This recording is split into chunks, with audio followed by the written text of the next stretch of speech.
Dieu de gloire, je t'adore, ton nom se lève en majesté. De mes lèvres, je célèbre ta victoire, ton règne, ton autorité. Digne es-tu, agneau de Dieu.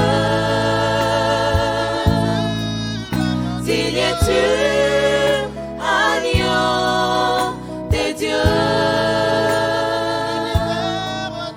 L'univers entier proclame la puissance de ton nom. Digne es-tu, agneau de Dieu. Digne es-tu, agneau de Dieu. L'univers entier proclame la bonté de ton saint nom. Topesi okembo lokumu totomboli Tomboli maboko okumisa santu na Yahweh. Topesi Topesi okembo lokumu tomboli maboko okumisa santu na Yahweh. Osatambe, osalaka bikamwa, okotako kali na yo. Okote lokola yo. Osatambe, osalaka bikamwa, okotako kali na yo.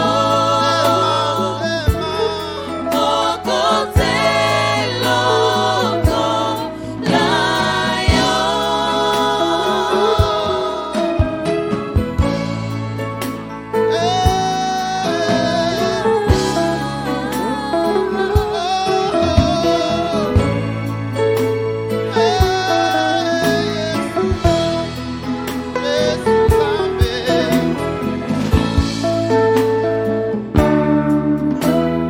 Digne, oh digne es-tu, Seigneur, digne d'être remercié, loué et adoré. Digne, oh digne es-tu, Seigneur, digne d'être remercié, loué et adoré. Oh, chantons Alléluia, l'agneau sur le trône. Nous t'adorons, nous t'exaltons, nous célébrons ta gloire. Alléluia, Alléluia, louangeons ton roi. Tu es plus que vainqueur, Seigneur.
Bien-aimés dans le Seigneur, que Dieu nous bénisse abondamment. Nous sommes là à l'occasion de ces cultes et aujourd'hui, dans notre série sur Noé, nous prenons un thème très courageux comme celui du dimanche passé où nous avions parlé de Noé et la culture de donner. Mais aujourd'hui, nous parlerons de Noé et le virus de l'alcoolisme. Noé et le virus. Il était atteint, je crois que vous n'êtes pas vous-même atteint du Covid. Et s'il en est ainsi, Dieu est celui qui vous guérit. Je proclame votre guérison dans le nom puissant du Seigneur Jésus. Donc Noé avait un virus. Ce n'était pas le Covid-19, c'était le virus de l'alcoolisme. C'est ce que nous allons analyser aujourd'hui. Je vous donnerai une petite introduction qui nous prendra 3 à 5 minutes.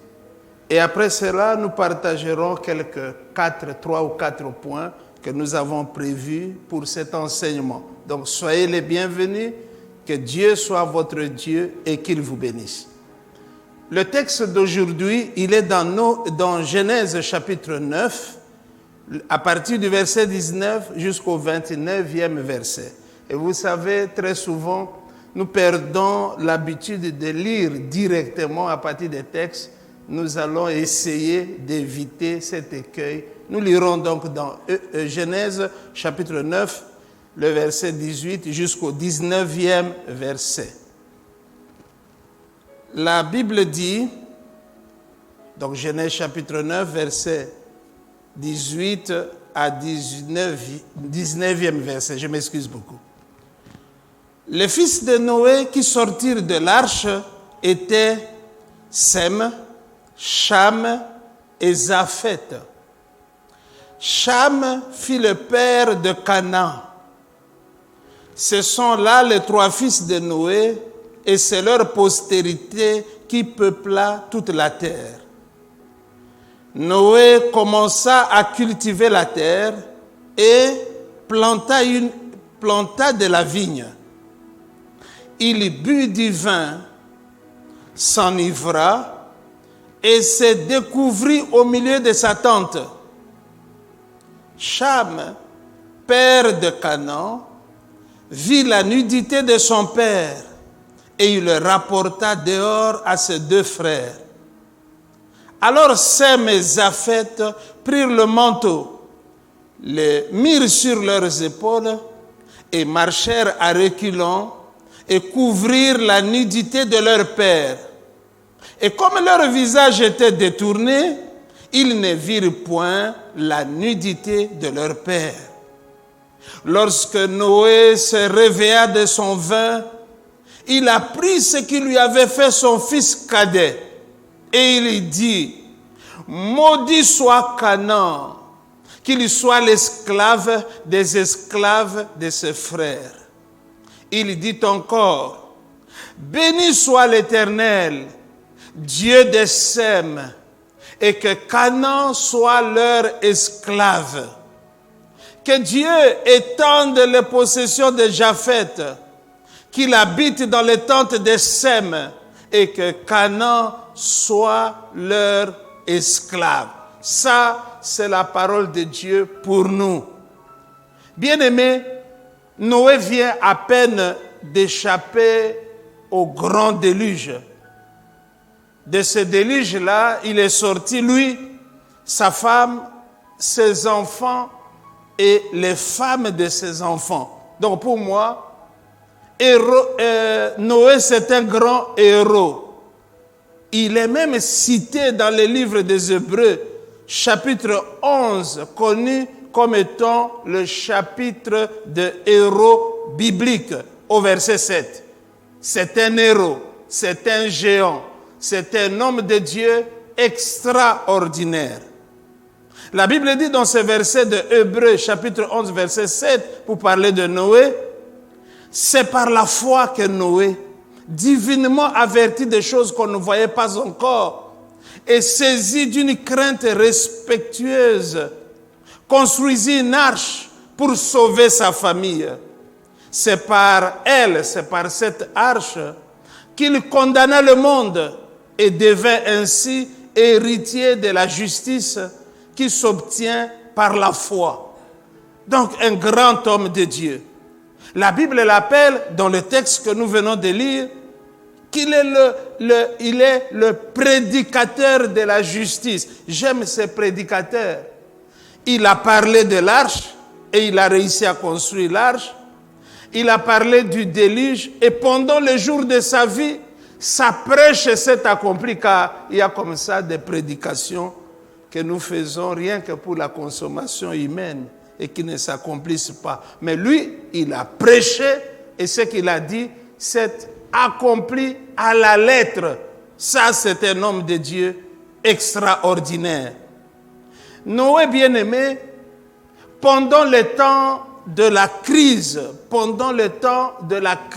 avant le déluge, il était capable d'entendre la voix de Dieu. Ça, ce n'est pas donné à tout le monde. Donc, c'est une sorte de prophète.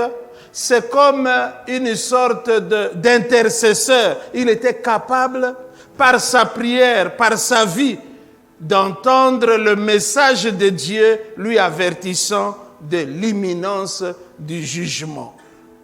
Bien-aimés dans le Seigneur, quand on regarde dans la parole de Dieu, pendant les moments de crise, comme celui-ci, celui que nous vivons, généralement, la parole de Dieu, la vraie parole, car il y a parole et parole, mais la parole de Dieu devient très rare. Si vous regardez dans 1 Samuel chapitre 3, verset 1, la Bible dit ceci: le jeune Samuel était au service de l'Éternel devant Élie. La parole de l'Éternel était rare en ce temps-là. Même les visions n'étaient pas fréquentes. Pourquoi, bien-aimés dans le Seigneur?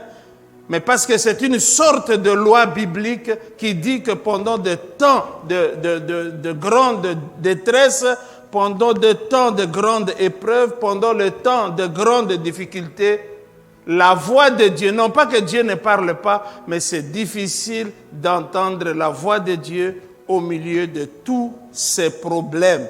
Mais lui était capable, pendant ce temps, d'entendre distinctement la voix de Dieu. Donc c'est un homme terrible. Noé, bien-aimé dans le Seigneur, car c'est de lui qu'il s'agit, reçut de son vivant, et il reçut de Dieu, pas d'un homme, un témoignage sur son intégrité. Bien-aimé dans le Seigneur, ça c'est un homme de Dieu. Il était pas seulement un prédicateur, pas seulement un prophète, pas seulement un intercesseur, mais il était un homme intègre aux yeux de Dieu et devant sa propre conscience. Vous savez, le mot intégrité signifie entier. Donc, un homme de Dieu intègre, c'est un homme de Dieu qui est entièrement homme de Dieu. Il n'est pas homme de Dieu à 50%, femme de Dieu à 60%, non, mais sa vie, c'est vraiment entièrement consacré à Dieu. Il est vrai, il est honnête, il est sincère, il est vrai. Que Dieu nous accorde cette grâce-là.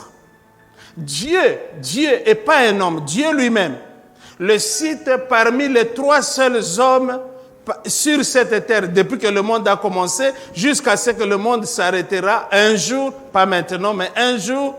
Dieu dit, si je prenais la décision, si je prends donc la décision de détruire la terre tout entière, et que là, je rencontre l'un de ces 3 hommes, et l'un de ces 3, c'est Noé.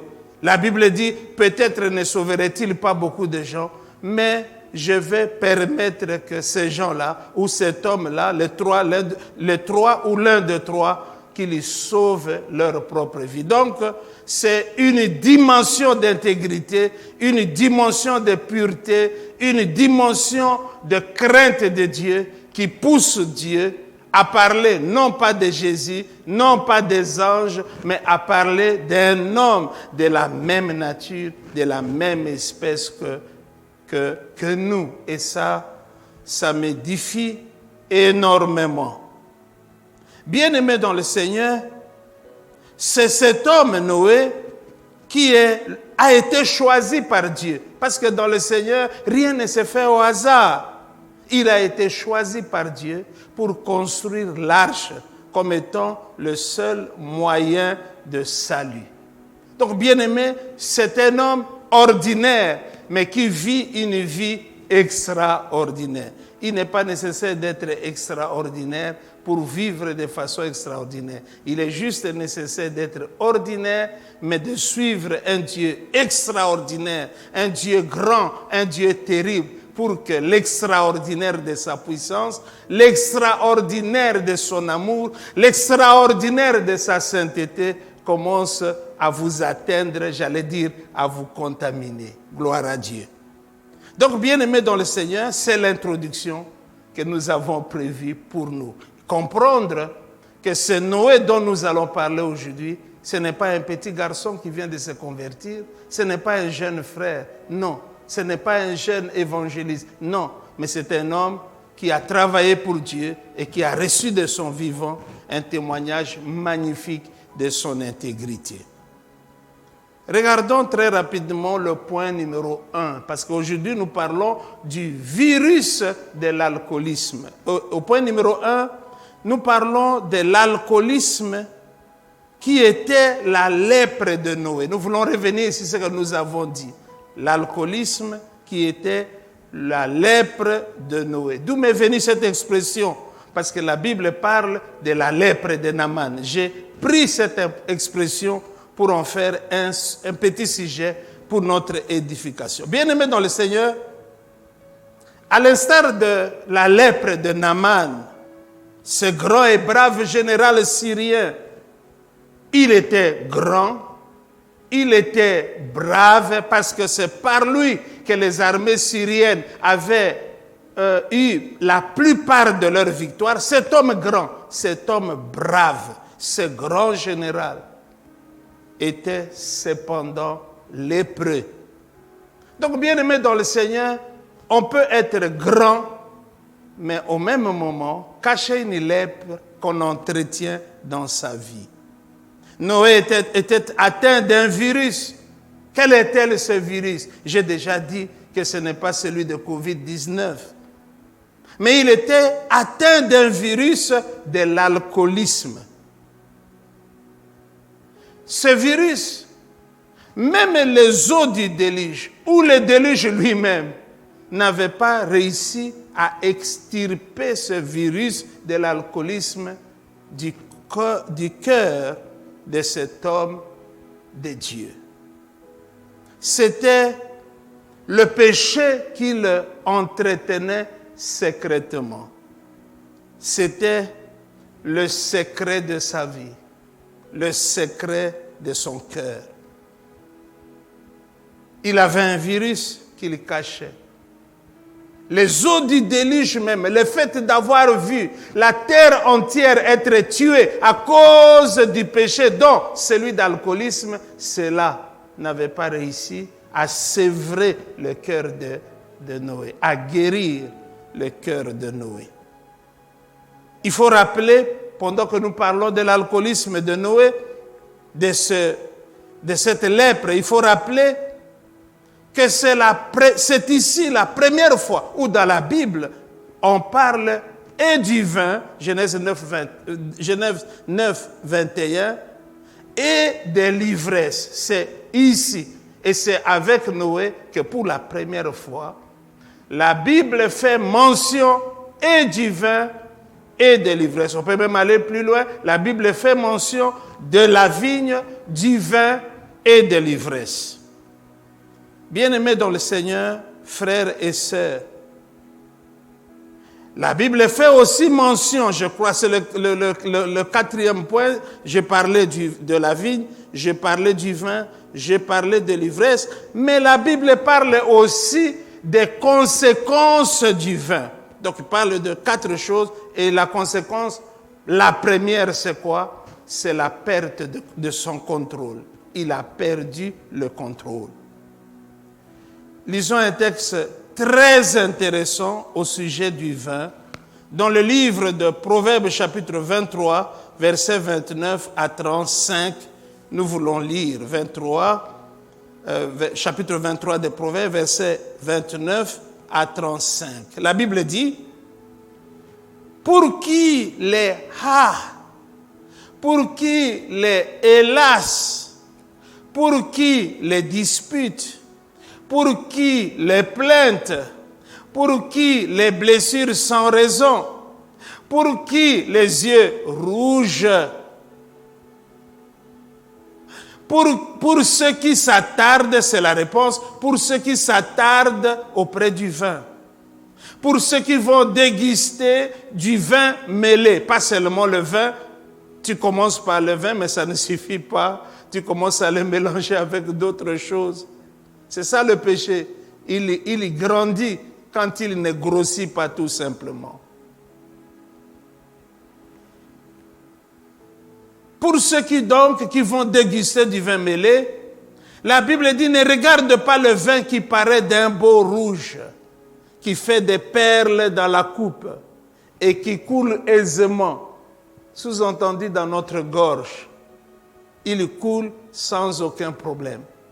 La Bible dit, il finit par mordre comme un serpent et par piquer comme un basilic. Tes yeux se porteront sur des étrangères et ton cœur parlera d'une manière perverse. Tu seras comme un homme couché au milieu de la mer, comme un homme couché sur le sommet d'un mât. On m'a frappé, je n'ai point de mal. On m'a battu, je ne sens rien. Quand me réveillerai-je? Et lorsqu'on se réveille, j'en veux encore. Bien aimé ce texte, il faut profondément le méditer, surtout qu'il vient de l'homme le plus sage qui ait vécu sur cette terre. Je parle du bien-aimé du Seigneur, je parle du roi Salomon. Bien-aimé dans le Seigneur, Noé, dans son ivresse, s'endormit sans vêtements. Il se découvrit au milieu de sa tente. C'est comme s'allonger sans aucun vêtement dans le salon de sa maison. Vous imaginez? C'est ce que fit Noé en ce jour-là.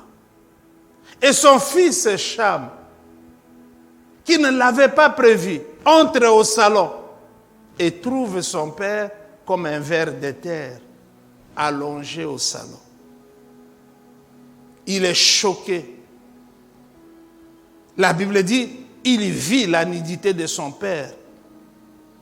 Pour moi, c'est une sorte de film enfant non admis.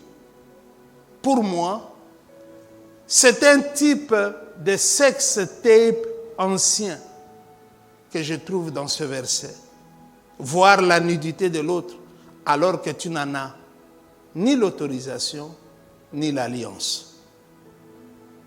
L'autre conséquence, c'est quand il se réveille et qu'il apprend ce qui s'est passé, monsieur se fâche. Et qu'est-ce qu'il fait? Il maudit Canaan. Ce n'est pas Canaan qui a vu sa nudité. C'est Cham qui a vu la nudité de son père. Mais Canaan est le petit-fils, c'est-à-dire le fils de Cham. Il le maudit avec des termes les plus sévères, bien-aimé dans le Seigneur.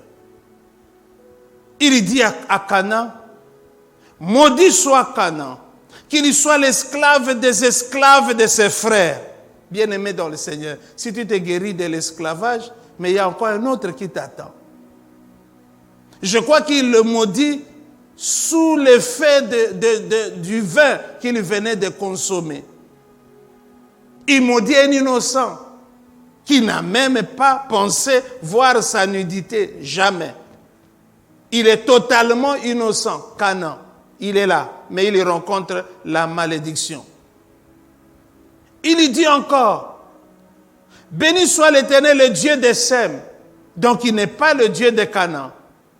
Que Canaan soit leur esclave une deuxième fois.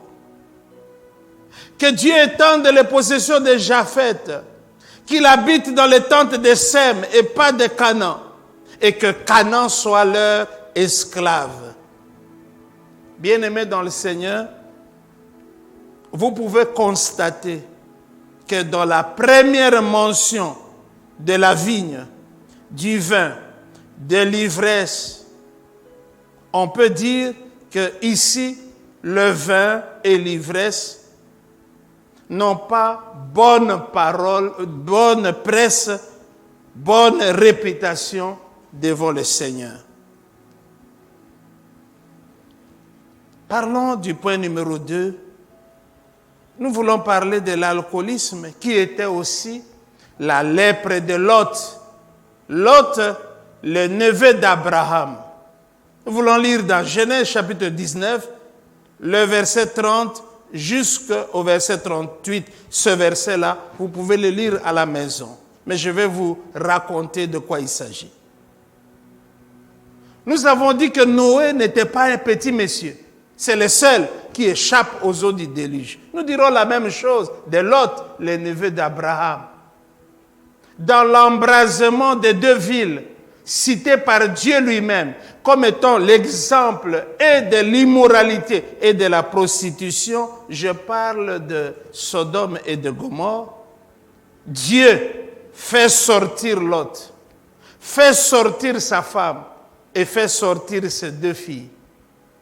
Donc ici, ce sont des hommes de Dieu consacrés que Dieu peut, comme ça, sortir de cette grande fournaise sans aucun dommage. Malheureusement, la femme de Lot mourut en chemin à cause de sa désobéissance à l'ordre du Seigneur.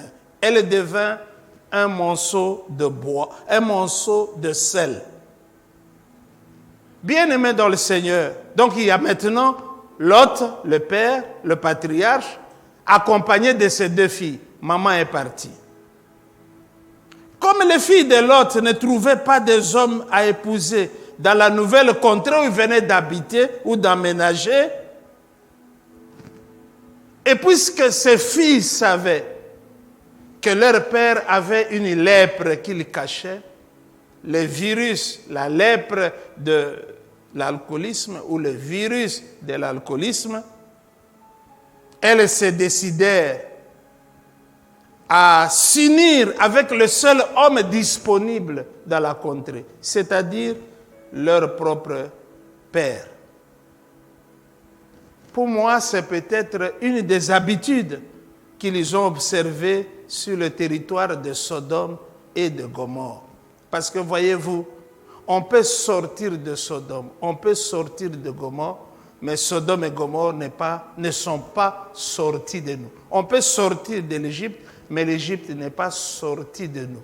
On peut sortir de ceci ou de cela, mais la chose est encore enfouie, dormante, elle dort dans notre cœur. On peut donc sortir de Sodome et de Gomorrhe sans que les pratiques de Sodome et de Gomorrhe ne sortent de nous.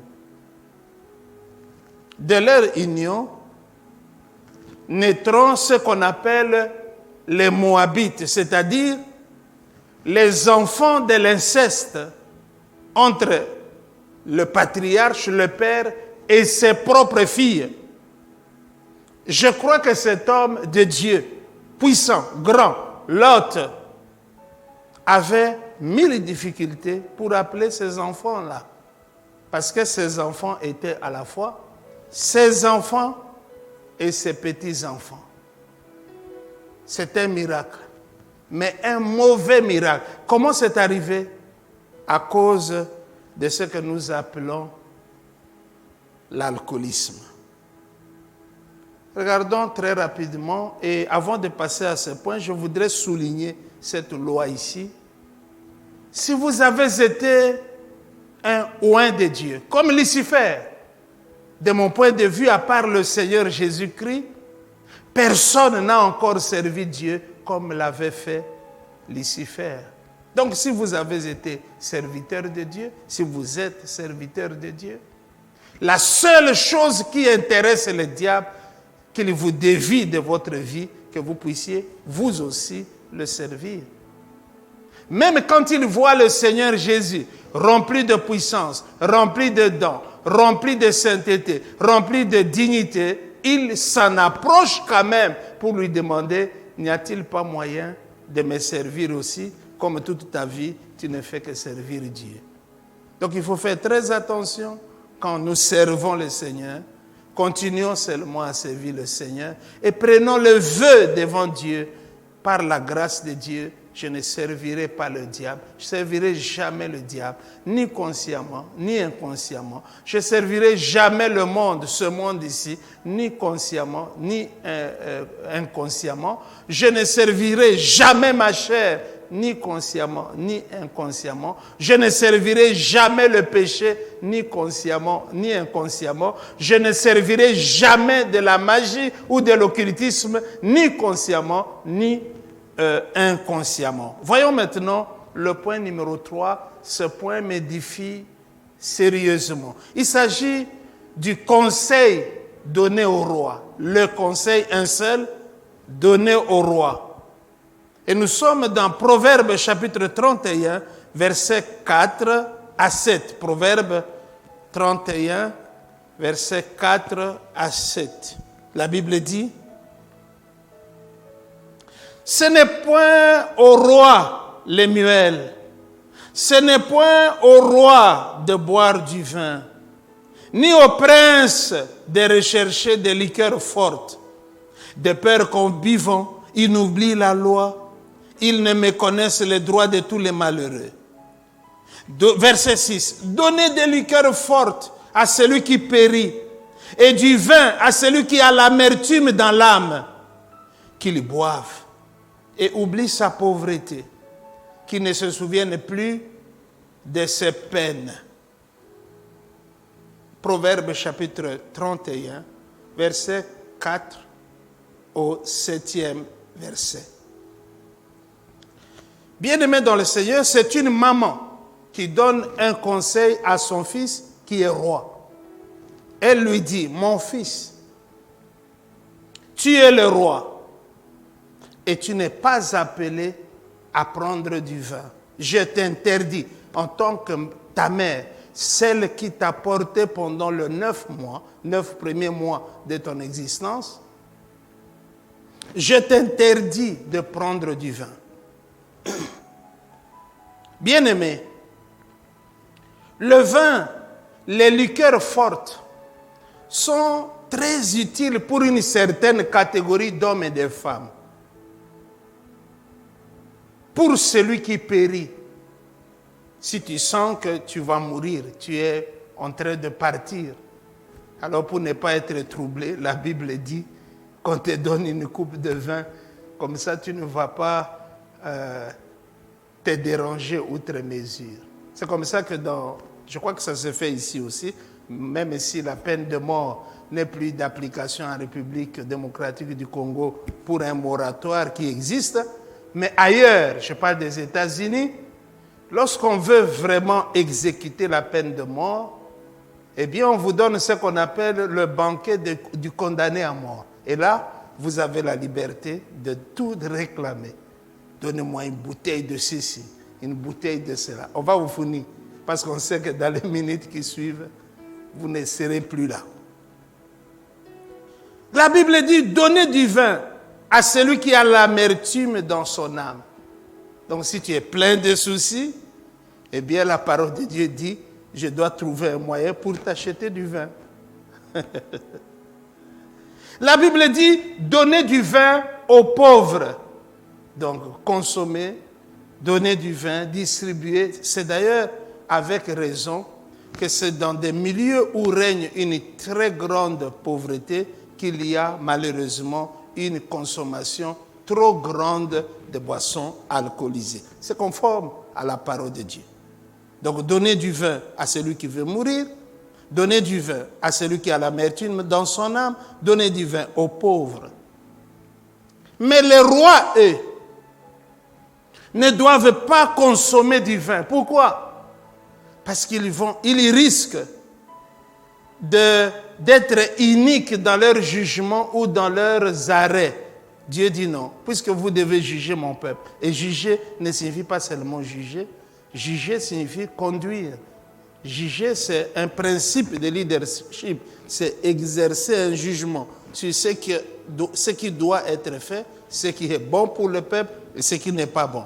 Mais quand on est ivre du vin, on a altéré, y compris ses facultés intellectuelles. La Bible dit que les rois ne doivent pas toucher au vin. Pourquoi? Ils risquent d'oublier la parole de Dieu.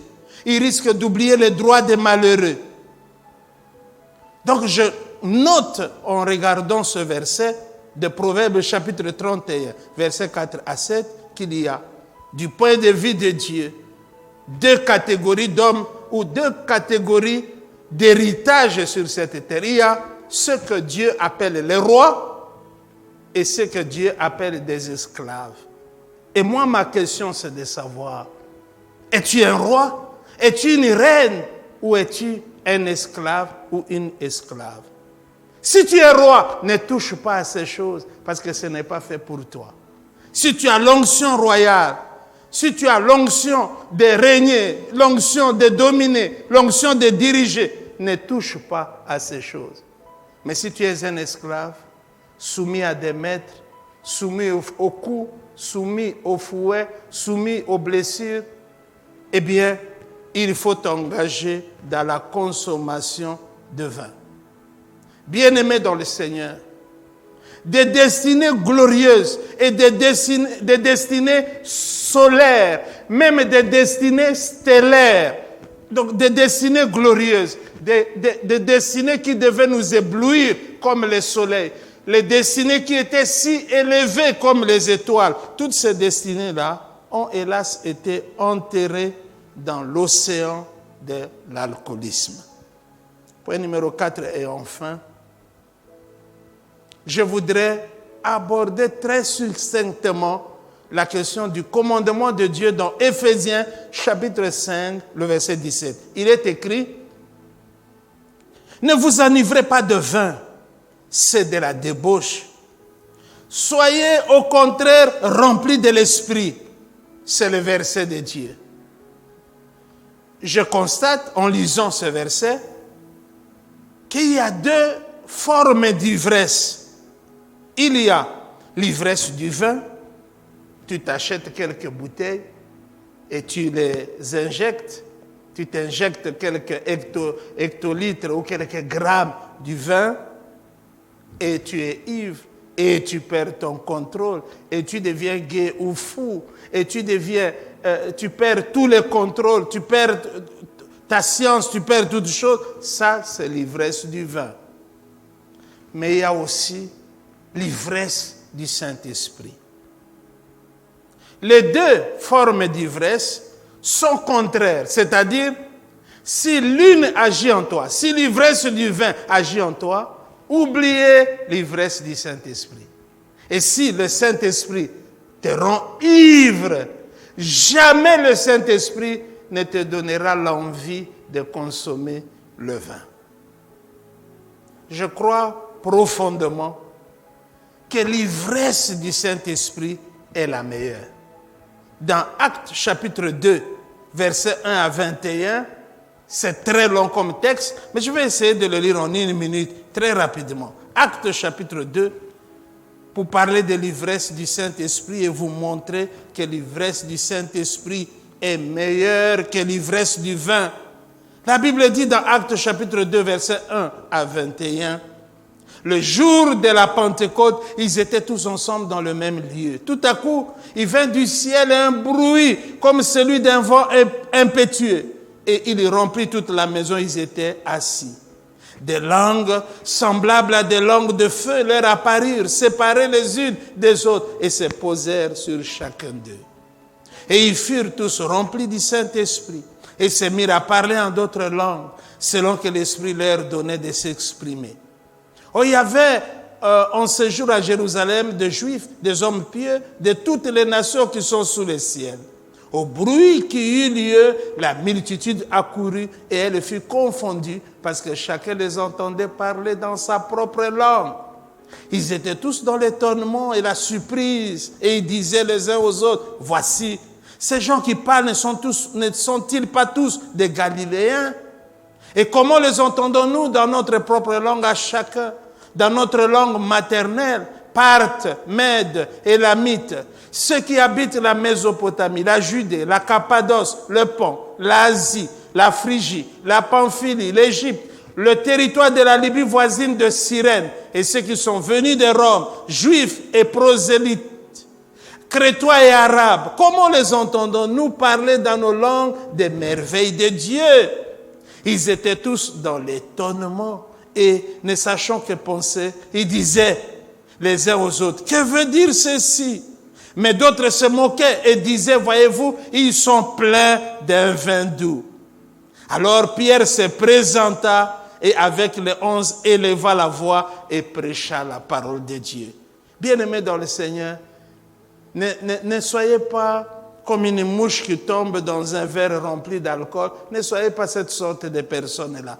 Mais découvrez et appréciez le vin de l'Esprit, le vin de la présence de Dieu, le vin de la bénédiction de Dieu, et vous m'en donnerez des nouvelles. Que Dieu nous bénisse. C'était la parole de Dieu. Pour nous, nous voulons juste prier.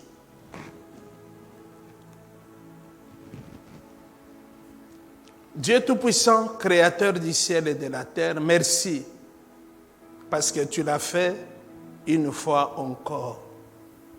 Tu nous as aidés à proclamer cette parole pour la multitude.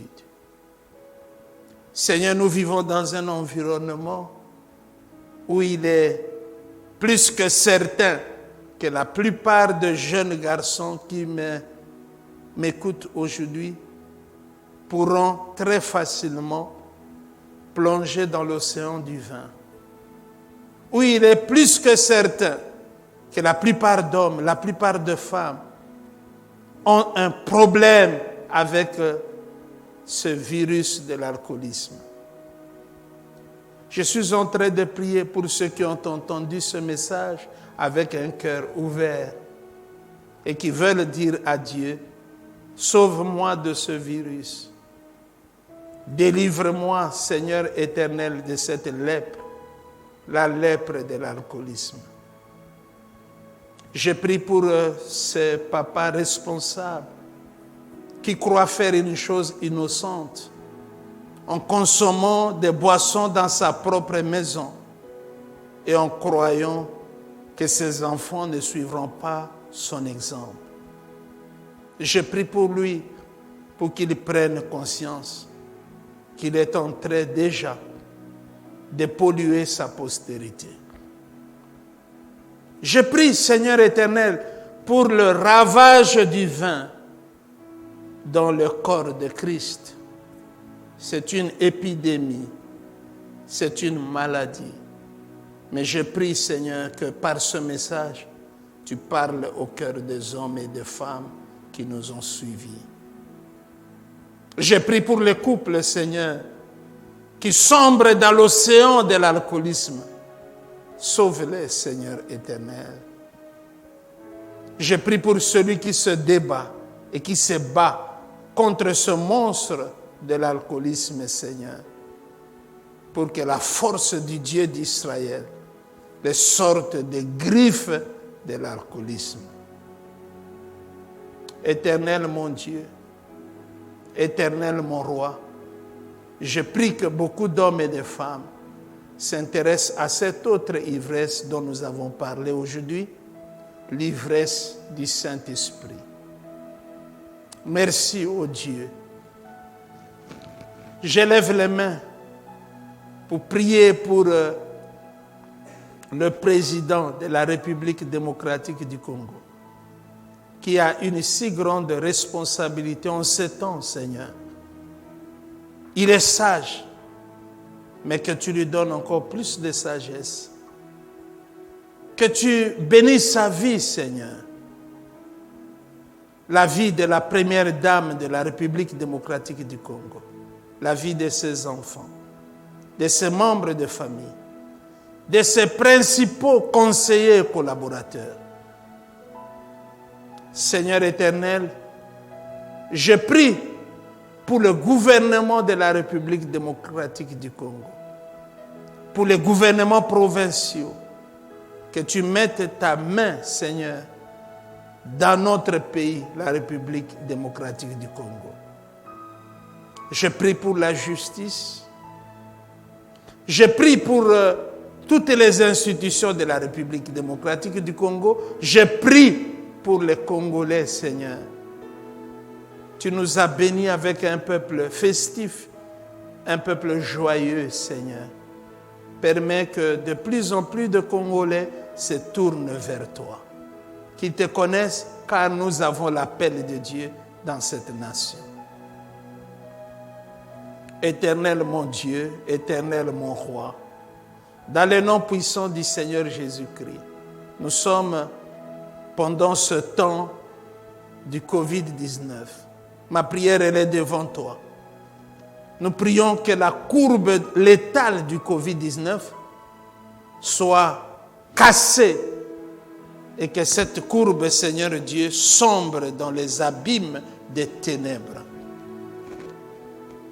Nous prions, éternel Dieu, que la courbe de la guérison, la courbe de la santé, Seigneur Dieu, continue à monter ici au Congo, en Afrique et dans toutes les nations du monde. Permets, éternel Dieu, que nous puissions laisser toutes ces choses derrière nous. Je prie, éternel, pour ceux qui sont en bonne santé, pour que tu les préserves. Merci pour ta bonne main qui continue à préserver ce que tu as créé. Je prie pour les médecins, les infirmiers, les infirmières qui sont là, au front de la riposte et de la lutte, Seigneur, contre cette épidémie. Je suis en train de prier pour les laboratoires, Seigneur Dieu. Ceux qui se battent pour trouver un médicament et ceux qui travaillent de tout leur cœur pour nous proposer non pas un vaccin qui nous rende malades, mais un vaccin qui soulage les gens. Je prie pour que tu éclaires leur intelligence, leur cerveau, et qu'ils trouvent ce qu'ils sont en train de chercher. Éternel mon Dieu, je bénis ton nom, de même que je bénis mon pays, la République démocratique du Congo, et je bénis Israël, ton fils premier-né, au nom puissant du Seigneur Jésus. Nous avons ainsi prié. Amen.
Tomoni yango putulu ya pamba na miso batue.